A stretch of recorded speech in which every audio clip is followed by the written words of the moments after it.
अस्सलामु अलैकुम रहमतुल्लाहि ताला वबरकातुहू। नाज़रीन, उम्मीद है कि आप लोग खैर आफियत से होंगे। अल्लाह ताला आपको खुश रखे। जैसा कि आपने थैम्स देखकर जान लिया होगा कि मेरी आज का टॉपिक क्या है। क्या मुफ्ती कलीम हनफी साहब वहाबी हो गए? क्या मुफ्ती कलीम हनफी साहब वहाबी हो गए? ये शख्स जिसको आप अपनी स्क्रीन पर देख रहे हैं, इसके चैनल का नाम है माई चैनल। इसकी सूरत देखे तो एकदम बंदर की तरह दिख रही।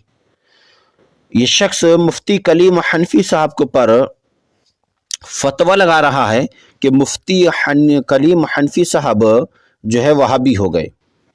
इसकी औकात देखो, इसकी बिसात देखो और इसके बोलने का अंदाज देखो। देखने से तो एक नंबर का जाहिल मालूम होता है, और इनके बोलने का अंदाज देखें। जिसको चाहते हैं उसको फतवा लगा देते हैं।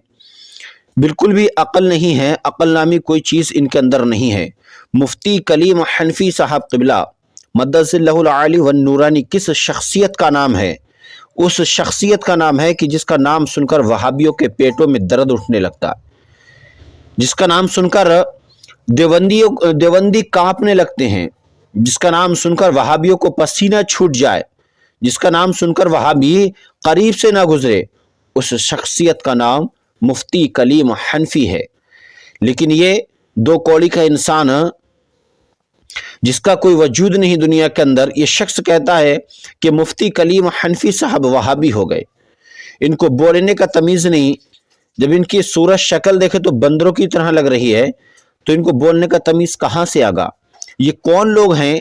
आखिर किस कैटेगरी से उठ कर के आते हैं? ना जाने इनको कहाँ से लोग इनको सपोर्ट करते हैं। पता नहीं लोग इनको आखिर क्यों इतना जो है इनके साथ में इनके चैनलों पर जाते हैं। अभी दो कौड़ी का इंसान कहता है कि मुफ्ती कलीम हनफी रिजवी साहब वहाबी हो गए। क्या सबूत है इसके पास में वहाबी हो गए? कोई सबूत है? ना तो इसके पास में कोई सबूत है, ना तो इसके पास में कोई प्रूफ है, बल्कि ये शख्स सिर्फ अपने दिल की भड़ास निकाल रहा है। ये अपने दिल की भड़ास निकाल रहा है। जिसको चाहता है उसको पर फतवा लगा देता है। मैं आपसे गुजारिश करूंगा कि प्लीज किसी के ऊपर भी फतवा लगाने से पहले एक मर्तबा नहीं, 1000 मर्तबा सोचो कि तुम कहने क्या जा रहे हो। आखिर फतवा लगा रहे हो तो किसके ऊपर फतवा लगा रहे हो? सामने वाला कौन है? किस शख्सियत का हामिल है? अरे किसी शख्सियत का हामिल नहीं भी है, फिर भी एक मोमिन के ऊपर इस तरह से फतवा लगाना, ये तुम्हें किसने इख्तियार दिया? एक मोमिन को तुम काफिर कह दो, ये तुम्हें किसने इख्तियार दिया? क्या तुम्हें पता नहीं है कि अगर सामने वाले को काफिर कहा जाए, अगर वो काफिर है तब तो सही, और अगर काफिर नहीं है तो वो कुफ्र खुद तुम्हारे पर पलट कर आएगा, यानी तुम खुद काफिर हो जाओगे।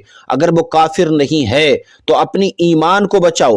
अपनी ईमान की सलामती चाहते हो तो ऐसे कमेंट्स या कि ऐसे बयानात देने से बचो, ताकि तुम्हारा भी ईमान बचा रहे और दूसरे के ईमान पर तुम हमला न कर सको। अस्सलामु अलैकुम व रहमतुल्लाहि व बरकातुहू।